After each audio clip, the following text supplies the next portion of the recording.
Pues nada, comenzamos ya.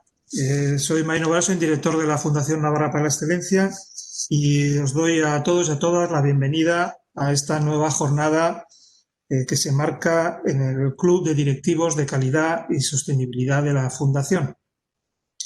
En este grupo de directivos, más de 40 profesionales, en las últimas reuniones indicaron su interés por la gestión del conocimiento en las empresas y por ese motivo pues contactamos con Germán Anitúa. Buenos días, Germán.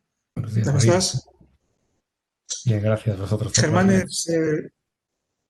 gracias a ti por ayudarnos en esta convocatoria. Germán, como decía, es consultor especializado con mucha experiencia en el ámbito nacional y también internacional, especializado, como digo, en el ámbito del emprendimiento en las empresas, en el intraemprendimiento, siempre desde una óptica de innovación. Desde su empresa Procter & Mulligan, lo que hacen y lo hacen muy bien es diseñar métodos y herramientas de ayudas a las empresas, pero con posibilidades reales, no en la nube, sino realmente con los pies en el suelo. Así que nada, sin más, Germán, te doy la palabra y cuando tú quieras. Gracias, Marino. Gracias por la invitación, por esta oportunidad de poder intentar compartir con todos los que estáis ahí, habéis hecho vuestras agendas, de nuestras experiencias a lo largo de los años. Ya viene desde 1999, 2001, de cómo intentar potenciar la gestión o la implantación de ciertos métodos para la gestión del conocimiento en las organizaciones, de distintas dimensiones y en distintos países. Entonces, bueno, sin extenderme demasiado, lo que hicimos, o lo que hemos intentado hacer, encontrar un área común, porque toda buena teoría es buena teoría, y esa es la que ayuda a que luego se pueda elegir la praxis que se ajusten a dar respuesta a un problema en las organizaciones. He tratado aquí de intentar rebuscar los autores que más impacto o que más me hayan dejado en mí en este campo. Os he puesto aquí abajo, y entre todos ellos he destacado una serie de características comunes, ¿no? Que esto lo que nos ayuda es a entender la grandísima complejidad que tiene, ya no solo la propia gestión, sino el conocimiento en sí, ¿no? Cómo crearlo, porque para gestionarlo primero lo tienes que tener, ¿no? Y para tenerlo hace falta una serie de características. Entonces, bueno, es un proceso sistemático que ahora ha evolucionado más a un concepto de sistémico, proceso en el cual se utiliza un conocimiento individual y colectivo, muy bien, en el que se planifica el desarrollo y la transferencia de la utilización y la evaluación de ese conocimiento, y con el propósito de incrementar las capacidades de la organización, ¿no? Bien, todos esos son elementos que ya de por sí, por palabras individuales, son complejas de llegar a alcanzar. Imaginaros en grandes frases la complejidad que puede resultar a ser, ¿no? Y esto nos llega a dar pie a que el capital intelectual de organización y su cultura es básico, eso lo entendemos, pues, sino que requiere de aspectos que hay que tener en consideración, porque obviamente el conocimiento es básico siempre que se interactúan entre individuos, pero las expectativas de esos individuos van cambiando conforme a algo, ¿no? Luego la evolución no tiene que ser lineal en el tiempo, sino que alterable. Dijimos, bueno, ¿esto cómo lo podemos llegar a entender? Entonces intentamos ver que además de todo esto se requiere revisar también los cambios culturales y de actitudes, ¿no? Lo que decíamos sobre las personas. Y lo que requiere que tengamos que trabajar dos aspectos importantes de la organización. Uno es la parte corporativa y el otro es la parte humana, ¿vale? Entonces, la gran pregunta para trabajar estos dos elementos siempre se ha tendido a potenciar o a argumentar el hecho de que las organizaciones tienen que crear espacios de conocimiento común. Vale, este puesto lo hemos puesto integral, pues porque quedaba más a nivel de, estamos tratando empresas de distintos sectores y en distintos países multinacionales, ¿no? Entonces, espacios de conocimiento. Pero claro, esos espacios de conocimiento, ¿cómo los empezamos a intentar crear?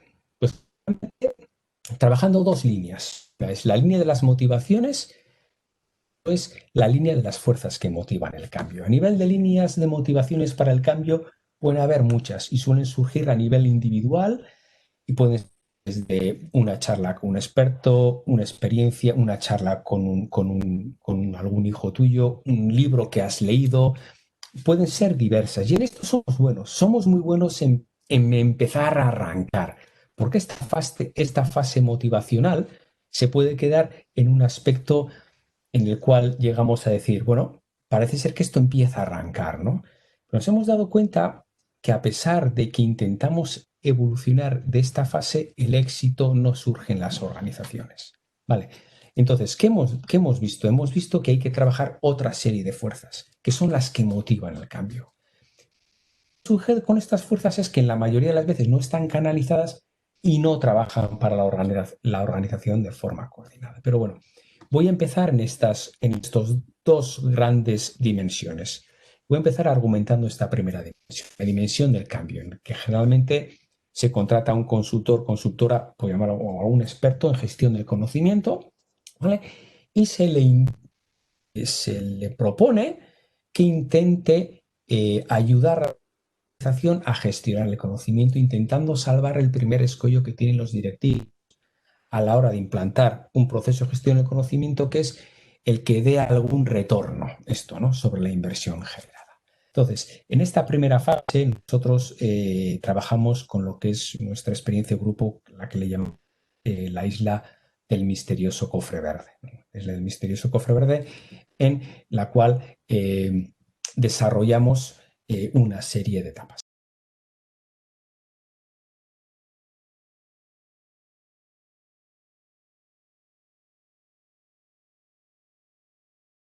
La organización quería gestionar el conocimiento. ¿Para qué? Quería gestionar el conocimiento para hacia una mejora continua, o quería gestionar el conocimiento para hacia una innovación más allá de una mejora continua.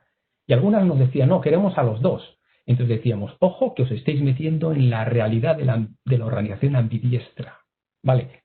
Explorar y explotar. ¿Vale? Que es otro concepto de literatura y de praxis distinta al de la innovación.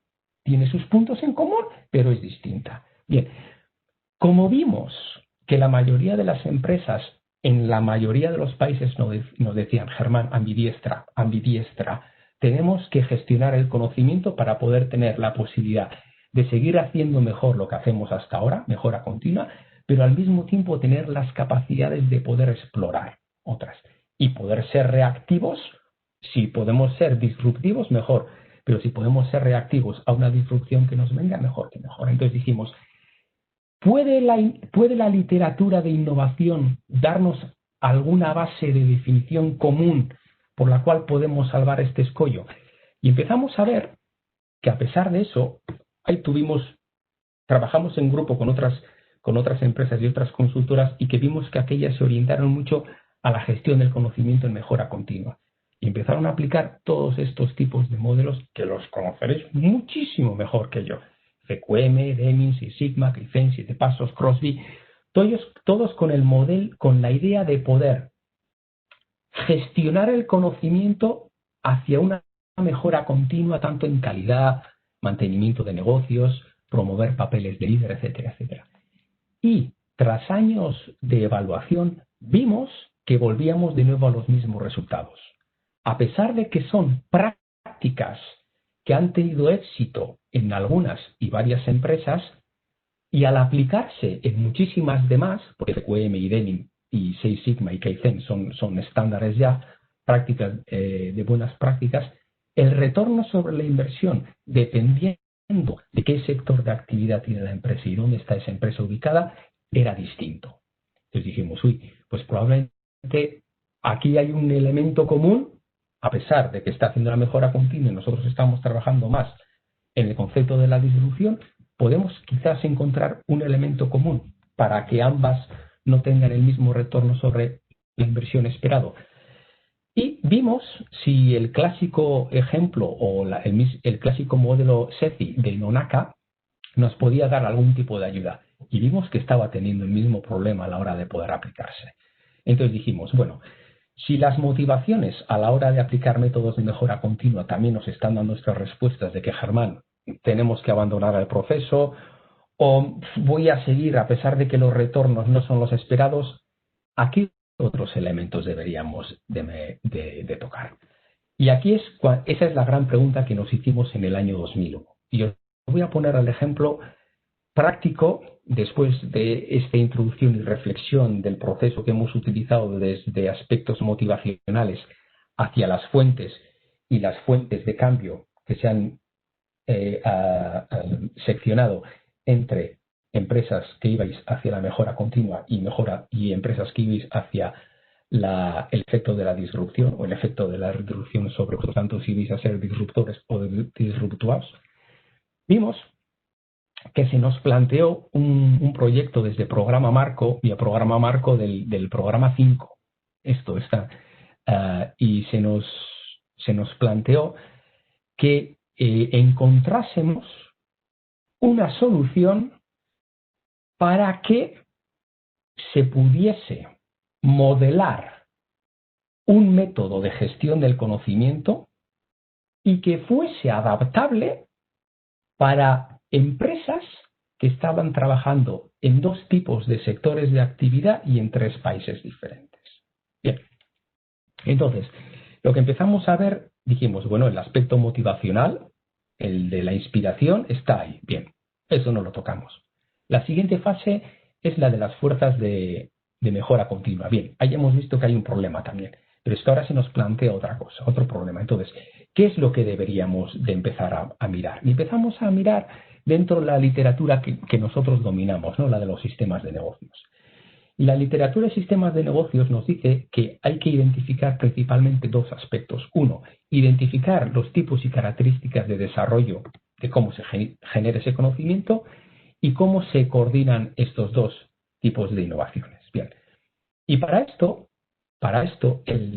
la base de la literatura de sistemas de negocios es que, a pesar de que otros te pueden decir que es fundamental el entorno de los centros tecnológicos, el sistema educativo, el entorno financiero, nosotros ponemos en el centro la empresa, ¿vale? Y ponemos en el centro la empresa porque decimos, dependiendo cómo esa empresa se organice o relacione o haga sus relaciones, va a poder tener la capacidad de poder desarrollar distintas habilidades organizativas. Bien, y eso está directamente condicionado al sector de actividad y al país. Luego nos dimos cuenta que para poder alterar esos elementos, la segunda fase de las fuentes, teníamos que trabajar dónde proceden las fuentes de conocimiento y cómo se integran en las organizaciones. Y esas vimos que fueron las 2 principales características que posibilitaban o delimitaban el desarrollo de ciertas capacidades organizativas para que se pudiera tener un mayor retorno sobre la inversión a la hora de aplicar distintos métodos de gestión de conocimiento. Los 2 tipos de sectores de empresas con los que trabajamos fueron empresas del sector de las biociencias y empresas del sector de las tecnologías de la información. Los países en los que se nos pidió que hiciésemos el análisis fueron Reino Unido, Alemania y Suiza. ¿Cómo empezamos todo esto? Bien, pues empezamos desde 2 puntos que son los que siempre empezamos a la hora cuando una empresa nos pide. Germán, este es el modelo de gestión del conocimiento que me han propuesto para implantar en mi organización. ¿Lo puedo aplicar? ¿Qué riesgos tengo a la hora de aplicarlo? ¿O lo puedo aplicar al 100%? O dime dónde puedo meter mano para cortarlo o moldearlo. Bien. Lo primero que empezamos nosotros es entendiendo el sector de actividad y los riesgos que tiene la empresa real en esos sectores de actividad. Vimos que el sector de las biociencias, las empresas que estaban trabajando en el sector de las biociencias y las empresas que estaban trabajando en el sector de las tecnologías de la información, desarrollo de softwares, big data, etcétera, etcétera, tenían estos 2 tipos de riesgos principalmente, que era el riesgo de la propiabilidad, la facilidad con la que los competidores podían llegar a imitar sus innovaciones, y el riesgo de destrucción de competencias, ¿vale? La volatilidad o la falta de certeza, teniendo en cuenta de que en esos tipos de sectores las trayectorias tecnológicas cambian con gran fluctuación. Luego, si tienes gente enormemente formada después de 7 años de postdoctorados, surge una nueva tecnología y prácticamente se quedan relativamente obsoletos, ¿no? Pues ese es el riesgo de destrucción de las competencias y clasificamos bajo este cuadro a dos subsectores dentro de los subsectores tanto de las biociencias como de las tecnologías de la información. Y vimos que el sector de las biociencias los podíamos dividir en aquellas empresas que tenían una actividad de desarrollo de kits de diagnóstico, que es lo que se está haciendo ahora mucho para el COVID, ¿vale? A nivel de identificación, si tenemos o no, ¿ok? Y la otra, el desarrollo de nuevas drogas o nuevos fármacos, que es lo que otras están haciendo con el desarrollo de la vacuna. Bien. Vimos que cada una de ellas tenía unos grados de apropiabilidad y de destrucción de competencias distintos, a pesar de estar dentro del mismo sector. Y esto nos resultó importantísimo a la hora de poder evaluar las características propias de esa empresa y la posibilidad de desarrollar distintas capacidades organizativas. Lo mismo sucedió con las del software. Entonces lo que hicimos fue, dijimos, bueno, vamos a clasificar no por sectores, que ya no nos importaba, porque lo que nos importa es la posibilidad de las empresas para desarrollar capacidades organizativas conforme a la gestión del conocimiento. Entonces vimos que aquellas que tenían un grado alto de apropiabilidad y un grado bajo de destrucción de competencias, como era el subsector del Enterprise Software y Logistics y el otro en el sector de las biociencias, eran las plataformas de kits y de diagnóstico, vimos que estas empresas demandaban de una serie de, digamos, para entendernos, una serie de factores críticos de éxito para ser competitivas en el mercado. Estas empresas estaban continuamente bajo la presión de desarrollos específicos para cada cliente, tenían que tener accesos a financiación a corto y medio plazo, porque si no, las empresas no podían existir. Estaban enfrentadas a que no había grandes variaciones en las tecnologías durante el tiempo. Sí requerían, para poder tener esos desarrollos específicos en el cliente, un entorno de confianza, para lo que demandaban entornos de formación continua a nivel de un entorno universitario. Necesitaban tener unos objetivos marcados a largo plazo, porque al final el desarrollo de kits de diagnóstico y DNA requiere un tiempo, ¿vale? Y necesitaban un entorno empresarial en base a clústeres y formación. Bien, vimos que estos son elementos fundamentales que deberíamos de tener en cuenta a la hora de alterar o diseñar una praxis concreta para gestionar el conocimiento de estas organizaciones. Dijimos, vale, pero ¿cómo conseguimos potenciar estos elementos? Y empezamos a hacer un análisis a nivel de sistemas de negocios de los países que se nos habían pedido. Y nos dimos cuenta que para que la empresa tuviera estos elementos críticos de éxito, sí que había entornos institucionales ahí fuera que fomentaban estas capacidades organizativas. Y vimos que para que se dieran estas, debería de existir en el entorno geográfico del país, estado o región, una serie de desarrollos, ¿vale? Con ciertos grados y niveles.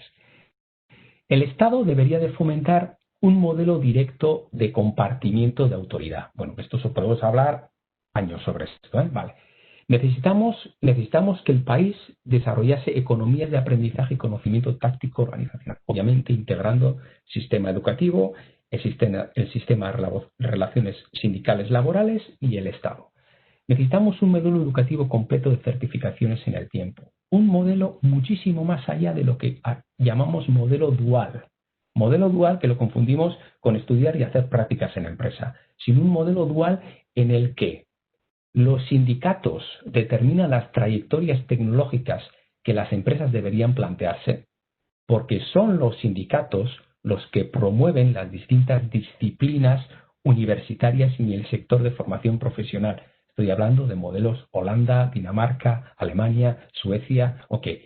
Y son las universidades las que cogen al experto industrial, lo llevan a la universidad y forma durante X años a un grupo reducido de personas que esa persona está financiada parte por la universidad y parte por la industria. Fijaros que la industria no la pisa durante año y medio, está en la universidad, pero a esos 10 que les forma les retorna a la industria. Ese es el modelo dual de certificación cruzada. Entonces, necesitan este tipo de empresas, necesitan ese tipo de entornos, necesitan clústeres de cooperación compartida, pero obviamente donde haya cooperación. y en donde los sindicatos están integrados. Bien, todo ese amalgama, que lo pongo resumidísimo, esa amalgama crea un entorno institucional que posibilita el desarrollo de una serie de capacidades organizativas.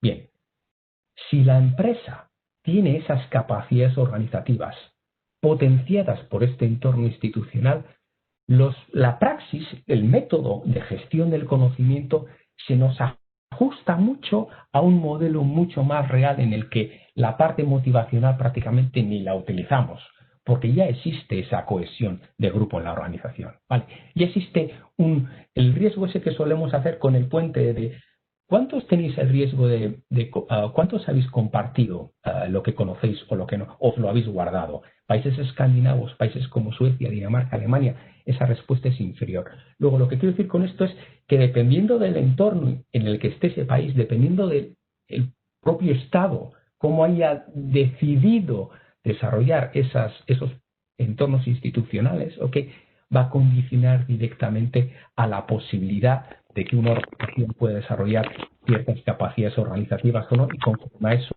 tienes que alterar todo. Tus praxis de gestión del conocimiento, sus praxis de mejora continua, etcétera, etcétera. Su praxis de gestión de personas. El siguiente ejemplo, y nos dimos cuenta que países como este entorno, un ejemplo era Alemania y Suecia. Por otro lado, cogimos la otra parte. Esta voy a ir un poquitín más rápido porque es la misma línea con la que hemos reflexionado anteriormente. Y nos dimos cuenta que demandaban de una serie de características completamente inversas a las que el entorno institucional sueco y alemán tenían.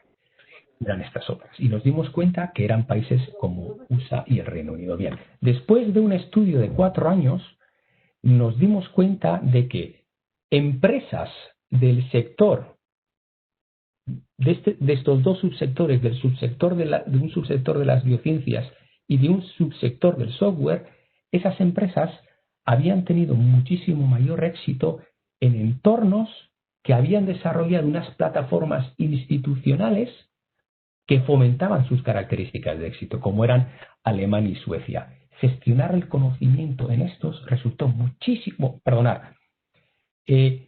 copiar y pegar prácticas genéricas de cómo gestionar el conocimiento en estos países fue relativamente más sencillo, porque hubo que hacer pequeñísimos cambios, que lo que supuso en los mismos sectores de actividad de las empresas en Inglaterra, porque el entorno institucional no apoyaba a que las empresas tuviesen esas capacidades organizativas. Bien, este es el resumen que después de varios años nos dimos cuenta que la fase motivacional está muy bien, la fase de fuerzas es aquí donde empieza el cambio, sobre todo fuerzas que están vinculadas a la mejora continua. Bueno, hay ciertos países como los más coordinados, ¿vale?, que la praxis de estas prácticas, el retorno a la inversión es mucho más directa que en países como pueden ser quizás.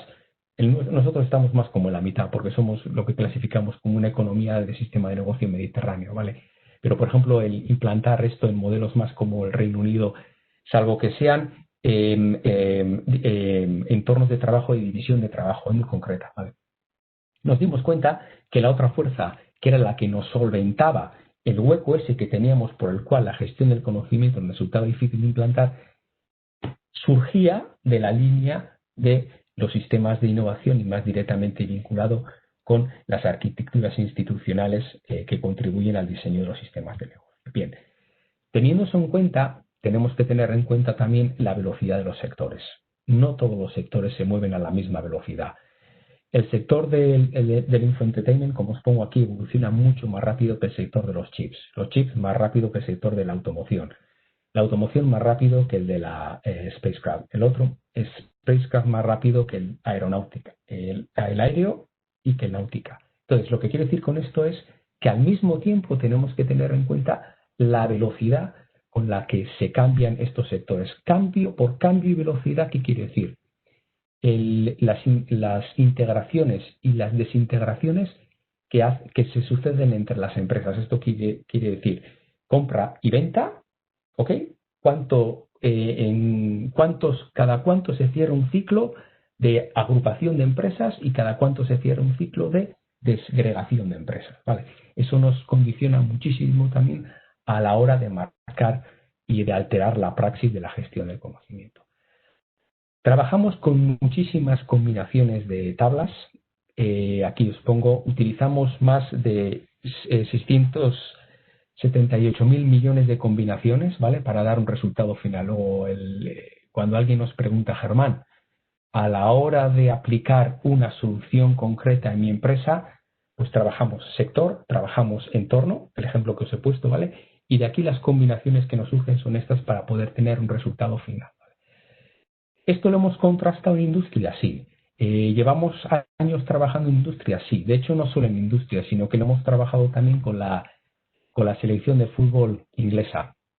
Cuando ya esto fue me retoma el 2003, cuando en el año 2003 nos llamaron para hacer, o no le llamaron aplicar un sistema de gestión del conocimiento, sino que más le llamaron un concepto de cómo ganar partidos exprimiendo al equipo, ¿no?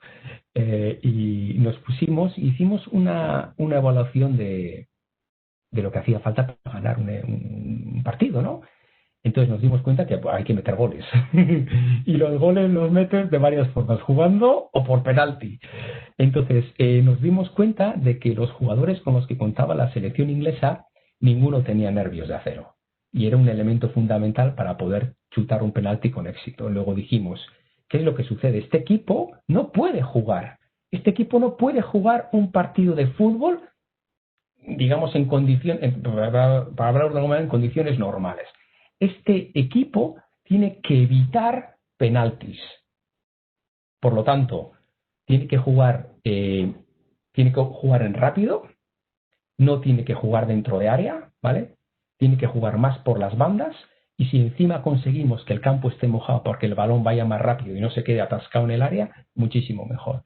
Luego, esto nos hizo al mismo tiempo repensar el hecho de que la selección inglesa de fútbol, ¿vale?, como una organización, ¿vale?, la podemos alterar conforme a las características propias de cada una de sus personas. Pero sí que es cierto que el entorno nos va a ayudar. Luego, obviamente, cuando jugaban yo en aquel momento ya estaba viviendo en Inglaterra, y obviamente cuando jugaban en casa se regaba el campo a saco para que el balón corriera mucho y no hubiera juego en área, ¿no? Entonces, bueno, ese es un poco el condicionamiento. Generalmente vemos que muchas de las motivaciones para el cambio, la primera fase, trabajamos los clásicos modelos de roles de Belbin, identificando cuál es el perfil de equipo, mejor forma de aprendizaje de cada una de las personas. No, nosotros esto lo consideramos sin quitar mérito, nos parece un trabajo fantástico, pero nos parece un trabajo motivacional. Obviamente todo esto está muy bien siempre y cuando tengamos la capacidad y el conocimiento de cómo salvar la siguiente fase que es la de las fuentes del cambio, ¿vale? Esto nos viene muy bien para que cada uno de nosotros podamos reagruparnos en grupo y buscar compatibilidades, ¿vale? Pero luego a la hora de llevar a planta nos damos cuenta que hace falta otra serie de elementos, muchos que son independientes a los de la organización, que es dependiendo del país en el que está, que por eso muchas veces nos dicen, Germán, pues igual tenemos que llevar cierta parte de nuestra actividad a otro país, ¿no?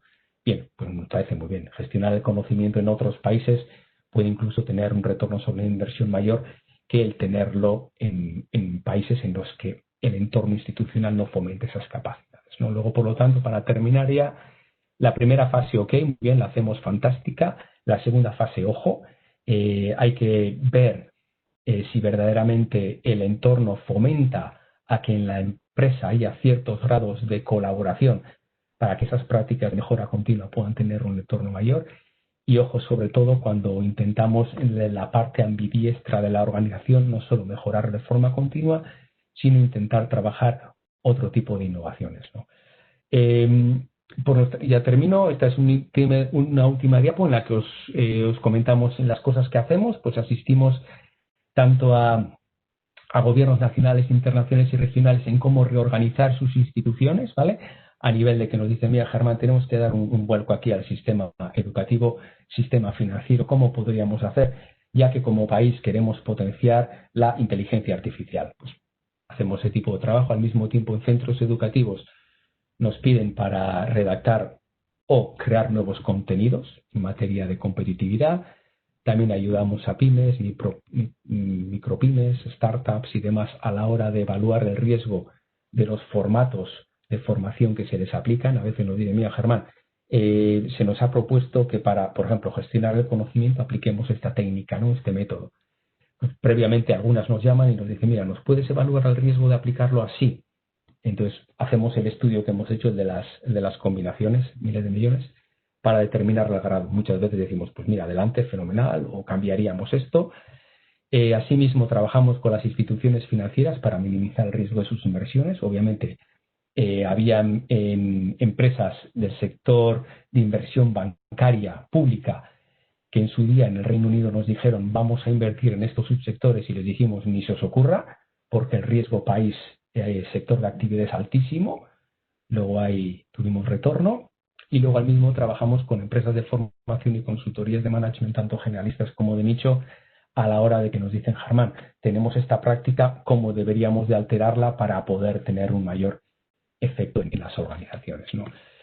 Y hasta aquí es todo. Espero que paso a las preguntas y le dejo la puerta a Marino.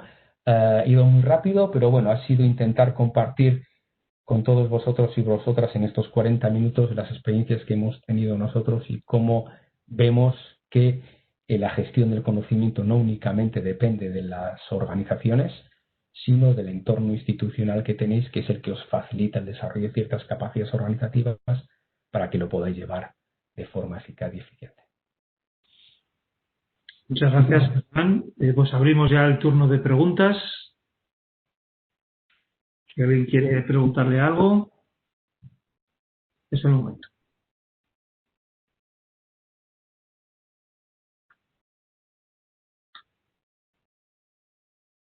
Si alguien va a preguntar, que abra el micro, están todos apagados, estoy viendo en este momento.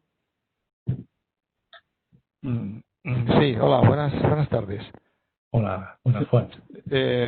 Bueno, mi nombre es Juan Biurrun y bueno, me he perdido parte de la presentación porque bueno, he tenido un problema, he tenido que desconectar, pero quizás no lo he visto, pero me gustaría que me recordara un poco los pasos que siguen cuando hacen una implantación de gestión de conocimiento en una organización concreta, ¿no? Un poco esa estructura, un poco metodológica de pasos, que ya le digo, lo siento, pero igual lo ha comentado, pero no me lo he perdido. Sí. Vale, gracias. Nada, Juan. Nada, gracias a ti y nos confiamos que aquí ya todos tenemos una edad ya. Sí. La verdad es que a nivel metodológico hemos intentado no diseñar un método, sino prácticamente lo que intentamos hacer es poder identificar, a ver si me voy a la página, poder identificar siempre cuando se plantea un reto, en este caso fueron dos sectores de actividad distintos y en 3 países distintos, ¿no? Entonces dijimos, bueno, hay modelos estándares de gestión del conocimiento que empiezan desde una parte motivacional hasta una parte de implantación, ¿no? Generalmente la fase motivacional, esa ¿has podido escucharla?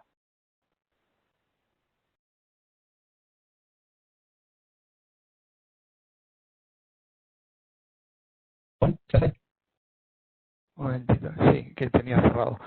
Pues no lo sé si la he oído en totalidad. Vale, bueno, la fase motivacional es la que solemos argumentar como que es la primera, ¿no? La primera fase motivacional, que es la que se suele intentar crear una cohesión de grupo, ¿vale? Pero esa fase de cohesión de grupo que nosotros trabajamos con el ejemplo de la isla del misterioso cofre verde, que hay muchísimas distintas, que cada uno tiene su modelo clásico, ¿no? Que intentas que la gente aprenda haciendo algo, ¿vale? Y de esa manera intentas cohesionar o crear un entorno, no es de confianza, pero sí en un entorno de un cierto grado muy bajo de complicidad, ¿vale? Entonces, esa es la intención básica. En esto somos muy buenos, porque somos muy buenos en la fase de distracción, de crear un entorno amigable, pero cuando esto lo sacas del entorno de laboratorio y ya lo llevas a planta, vimos que necesitamos trabajar más allá del aspecto motivacional y teníamos que trabajar lo que son las fuerzas que motivan el cambio. Y las fuerzas que motivan el cambio son estas dos. Tenemos que entender muy bien las fuentes de donde se originan ese nuevo conocimiento y no queremos hablar y no queremos entrar únicamente en reprochar, poder decir de alguna manera, o poner la presión a las universidades, los centros de formación, el ecosistema de aprendizaje. No queremos decir de que hay solo bien el conocimiento, no, sino que argumentamos desde lo que sería la fase o la línea de pensamiento, los sistemas de negocio, que el principal agente innovador es la empresa, ¿vale? Y por lo tanto tenemos que entender cómo la empresa interactúa con el resto de los agentes, fuera del ecosistema base, fuera del ecosistema clásico. Entonces, para entender a la empresa qué es lo que le pasa, intentamos entender los grandes riesgos del sector en el que trabaja. Sí, eso ya lo he visto, sí. Ok, vale. Entonces, partiendo de ese sector, intentamos identificar las razones de éxito e intentamos buscar qué país, entorno o región favorece esos factores de éxito, perdonar. Por ejemplo, imaginar que alguien, una persona, por ejemplo, pregunta del otro día, Germán, quiero traer un cierto sector, quiero diversificar en un cierto sector de actividad. Creo que el retorno sobre la inversión, todos los cálculos económico-financieros, me salen a que es positivo. ¿Me puedes medir el riesgo de los intangibles? Entonces le digo, bueno, te puedo medir el riesgo si el entorno país potencia los factores críticos de éxito de tu actividad que quieres implantar. Pero no solo eso, sino el riesgo de implantarlo en el tiempo, porque si luego tienes que gestionar el conocimiento de toda esa gente y resulta que estás en un entorno que no te potencia que exista esa colaboración o ese hecho de decir, no comparto mi opinión con el resto, pues estamos mal. Entonces, la pregunta siempre suele ser, ¿y cómo lo hago? Pues obviamente la empresa tiene sus grandes límites, ¿vale? Si el entorno institucional no le favorece un entorno para compartir, la pregunta es, ¿y cómo yo sé si un entorno institucional me favorece la posibilidad para desarrollar esa cultura de compartir? Pues obviamente, ¿qué es lo que ha sucedido en muchos sectores de las biociencias? Pues que si para desarrollar una vacuna necesitas 10 años de investigación y la financiación pública que existe es de tan solo 3 años, pues el proyecto a largo plazo, por mucho que te digan, apostamos por un proyecto a largo plazo, pues la financiación a largo plazo no existe en el entorno. ¿La tienes complementada con business angels, financiación privada, etcétera? No, pues escueto. Primer elemento básico del sector de actividad que ya no te va a generar el entorno de confianza a largo plazo. Tienes un sector educativo en el que verdaderamente tienes cursos de postdoctorado para este tipo de sector de actividad. Pues no, pero ya lo desarrollaremos. Vale, empezamos mal. Eliminando esos dos importantes características, te estoy hablando de más de las combinaciones que tenemos. Eliminando esas dos características, ya no puedes crear un entorno de confianza y de compartir conocimiento en las organizaciones. ¿Por qué? Porque sabes que ese proyecto no puede ser a largo plazo, porque el entorno no te lo fomenta, va a ser a corto plazo. Luego sabes que al cuarto año la gente se te va a ir, va a haber cambios, etcétera, etcétera. Hay países que institucionalmente dicen, voy a apostar por este sector, por este sector, por este sector, y voy a reorganizar mi entorno de país para potenciar esto y que sirva de sustrato para que las organizaciones desarrollen esas capacidades. Muy bien. Pues muchas gracias, Germán. De nada, Juan. Germán, una pregunta. Gracias, Juan. Preguntan. Sí, buenos días. Ah, Soy Silvia Marconi, mucho gusto. Hola Silvia, encantado. ¿Qué tal? Mucho gusto. ¿Podríamos asimilar toda la praxis que tú has desarrollado, inclusive has presentado los histogramas de Melvin, que con solamente las motivaciones coincido en que realmente no vale? Tú hablas de empresa, pero es fundamental crear en la empresa la cultura con la que vamos a trabajar. O sea, un análisis triple del estado emocional inclusive de la persona, conjuntándolo con tu sistema, ¿sería el adecuado? Es una pregunta que te hago, ¿eh? Totalmente. Yo en eso, Silvia, estoy completamente de acuerdo. Todas aquellas praxis que sirvan para trabajar el estado emocional de la cultura organizativa a todos los niveles, incluso pudiéndola a clasificar. Mandos intermedios, mandos planta, liderazgo. A día de hoy necesitamos más liderazgo que nunca, tal y como estamos. Pero sí que nos hemos dado cuenta de que existen ciertos elementos que pueden llegar a condicionar esos esfuerzos. Por ejemplo, hay una relación que tiene el Estado con las empresas. Lo clasificamos en 3 tipos de categoría. El cómo el Estado influye en compartir la autoridad con las organizaciones. Y hay ciertos estados que entran directamente a compartir la autoridad con las organizaciones, lo que llamamos una compartición directa. Hay otros que lo dejan de mano más indirecta y hay otros que lo dejan libre al mercado. ¿Qué quiero decir con esto? Lo que quiero decir con esto es que cuando un cierto estado entra a compartir una dirección o compartir la autoridad con una organización, es el Estado el que marca las disciplinas o los sectores de actividad que se van a trabajar. Entonces, es el Estado el que propiamente dice, yo organizo las líneas de trabajo. Entonces, suelen ser algunas formas de dirigir o una cultura que se crea en el propio país muy directa, que incluso condiciona a un liderazgo de escape que podría ser un liderazgo de diversificación. Con lo que te quiero decir, quitándome el rollo que intento centrarme y decirte que sí que es cierto que es importantísimo, pero nosotros solemos tener en cuenta cuando trabajamos con empresas de liderazgo, les decimos, ojo, tener en cuenta que cuando vais a implantar o mejorar el estado anímico de la cultura organizacional, no os paséis de frenada porque estamos en un país con una autoridad dirigista. Entonces, ajustar vuestro modelo a este tipo, a la realidad propia de la subcultura del país, ¿no?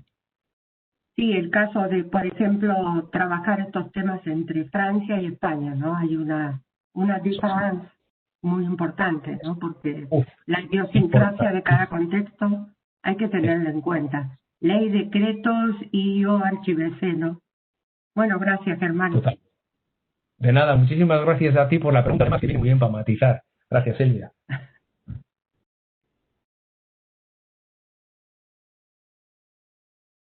Me pregunta Amaya, la dificultad nuestra estriba en cuál puede ser la medida eficaz para, una vez tenemos la herramienta, el hábito, la obligación, cómo conquistamos a todos.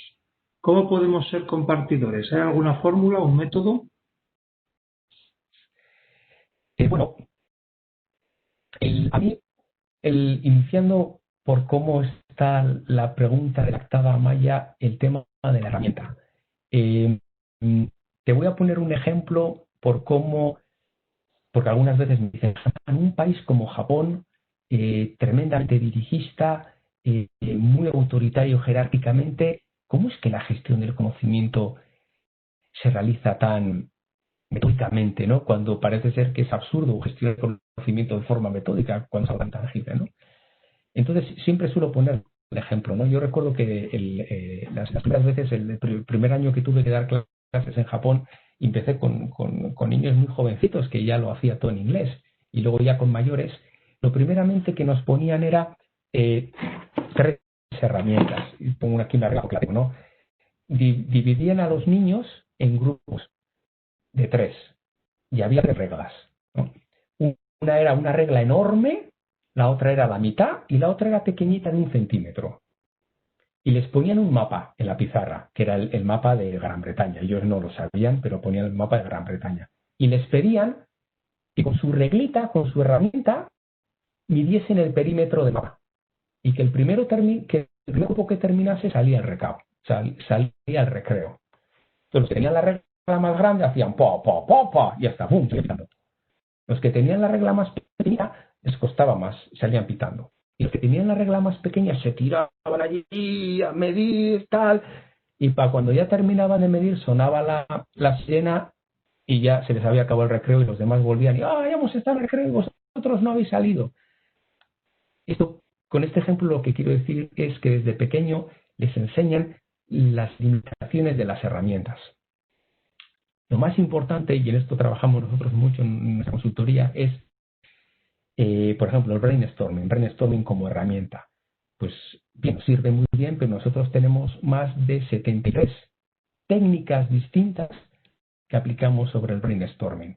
Entonces, la herramienta condiciona, pero la técnica que aplicas sobre la herramienta es la que te va a dar la versatilidad al éxito, lo que entendemos nosotros y creemos firmemente. Entonces, cuando me hablas de herramienta, a mí me da muchísimo miedo, porque ya la herramienta limita muchísimo y tendría que entender, que no sé de todas, ni mucho menos ojalá supiera, ¿vale? Tendría que entender el alcance y el scope de esa herramienta para poderte decir con ello cómo consigues luego esa cohesión del grupo.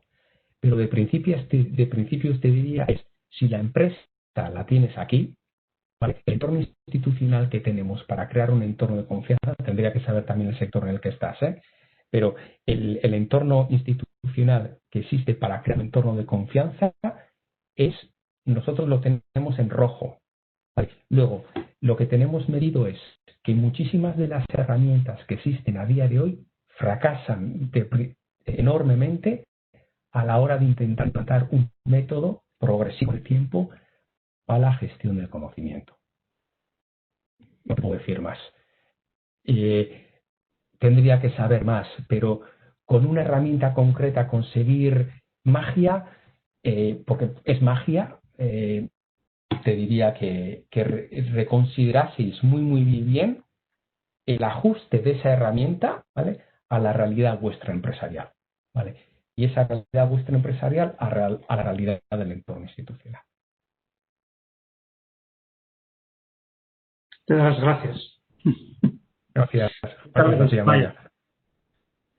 ¿Alguna pregunta más? Sí, yo voy a poner el vídeo. Buenos días, Germán. Hola, Roberto, buenos días.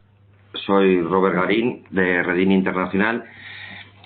Me ha parecido muy interesante la charla y estoy de acuerdo en, si no he entendido mal, una de las claves fundamentales es el desarrollo institucional para generar entornos de confianza. ¿Cómo, hablando de gestión del conocimiento, cómo harías tú para que de alguna forma seamos las propias organizaciones los que transmitamos nuestros conocimientos a esas instituciones para liderar ese cambio institucional? No sé si te ha tocado hacer alguna vez en alguno de los países que has desarrollado, porque me imagino que en algunos países, pues no sé, en Suecia o en Alemania, habría ya una base que era ya con su motivación que impulsaría de alguna forma, pero me imagino que habría que ajustar en algún momento, ¿no? O seguir desarrollando o ampliando, por decirlo de alguna forma. Totalmente, Roberto. Has dado la clave del concepto clásico de los sistemas de negocio que se diferencia de los sistemas de innovación regional. Los sistemas de innovación regional dan peso al entorno institucional en el que dicen, bueno, tenemos que tener un ecosistema tal para que la organización tenga éxito. Modelo de sistema de negocio, nosotros damos el peso a la empresa y decimos, vale, la empresa tiene que conseguir que si no viene por un lado, intenta dar la vuelta. Bien. Me ha sucedido que aquí hay dos disciplinas muy grandes a la hora de conseguir esto. Por un lado, tienen los países escandinavos que no han hecho de empresa a país, sino que han seguido haciendo de país a empresa, pero entendiendo una línea práctica fantástica que es los sistemas de innovación regional. Si quieres leer más, lea Duval, lea Morgan, lea aplicarle esto, qué es lo que ha hecho Gales, qué es lo que ha hecho los países escandinavos, qué es lo que ha hecho Polonia diferenciándose en áreas de actividad económica, es lo que ha hecho Kazajistán partiendo el país en áreas de actividad económica, es lo que quise que podíamos haber hecho aquí en Euskadi, dividiendo Guipúzcoa, Vizcaya y Álava en áreas económicas de actividad y especializando por sectores. Entonces, hay países que han entendido bien cómo alterar esos entornos institucionales para ayudar a las empresas a poder tener las capacidades para gestionar el conocimiento. Eso ha sido una línea y hay muchos países que lo han hecho muy bien. Y conforme se está haciendo eso, en esa línea se entiende que las empresas tienen que aportar.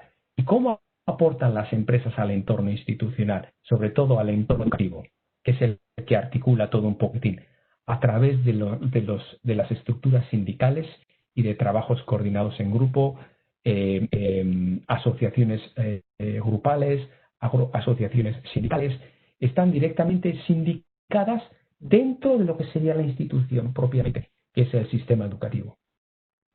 Eso es como retorna por un lado. Y por el otro lado son los países como Japón, Corea del Sur, Singapur, la zona costa este de China, Malasia no, y Taiwán, que está empezando a hacerlo bajo sus modelos, que son los Keiretsu, el famoso modelo Keiretsu, que es el japonés, y el modelo Chaebol, que es el modelo coreano del sur. ¿Estos cómo hacen? Las grandes empresas, Kia, Hyundai, Sony, todas estas se agrupan y los directivos de esos grandes conglomerados forman los consejos de administración del gran sistema bancario de estos países. Y es a través de ellos los que se empieza a reestructurar el país desde la parte bancaria.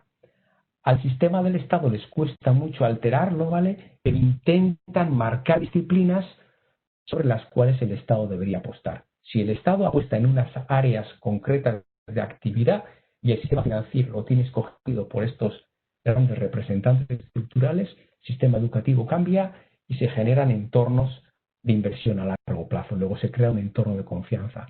Luego, herramientas prácticas que se puedan coger de estos países para gestionar el conocimiento en los países, a veces no traes nada, porque dices, si prácticamente ya está todo, ¿no? Entonces, como comenta Silvia, se practican mucho más habilidades más de liderazgo departamental, liderazgo frente a dirección, se trabajan más los aspectos más de los que serían propios clásicos de gestión del conocimiento, como puede ser más en otros países, ¿no? Entonces, esas dos grandes son las disciplinas, Norberto. ¿Nos ha tocado en algunos países? Sí, trabajamos años en Corea del Sur y Japón. Ahora estamos trabajando muchísimo en Taiwán, porque tiene una variedad distinta. Corea y Japón. Taiwán es representativa de pequeña y mediana empresa, sobre todo pequeña, y empresa familiar, con la gran problemática de que prácticamente todos los taiwaneses son de familia china, de origen chino. Entonces hay un conflicto. Hemos trabajado también en países escandinavos, en Noruega y en Holanda. Aquí en País Vasco intentamos hacer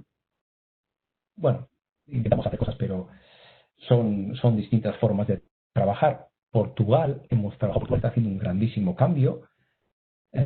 Inglaterra, obviamente. Entonces, bueno, sí, hay ciertos países que sí están escuchando a este cambio. Y lo que pasa es que supone, como me dicen mucho, Germán, es que se levantan muchas ampollas. Y es verdad, porque al final se levantan muchas ampollas en muchos sectores. Si no te digo en el sistema educativo, si tienes un país que tiene cátedras asignadas a los profesores, entonces eso ya es muy difícil de cambiar. Muy bien, muchas gracias por la aclaración. De nada. Muy bien. ¿Alguna pregunta más? Si no, damos por finalizada esta jornada. Pues nada, muchísimas gracias a todos los que habéis intervenido, a todos y a todas. Gracias por asistir y nada, nos vemos en otra sesión del Club de Directivos de Calidad y Sostenibilidad de la Fundación. Muchísimas gracias, Germán. Y muchísimas gracias, Marino. Excelente, como siempre. Muchísimas gracias.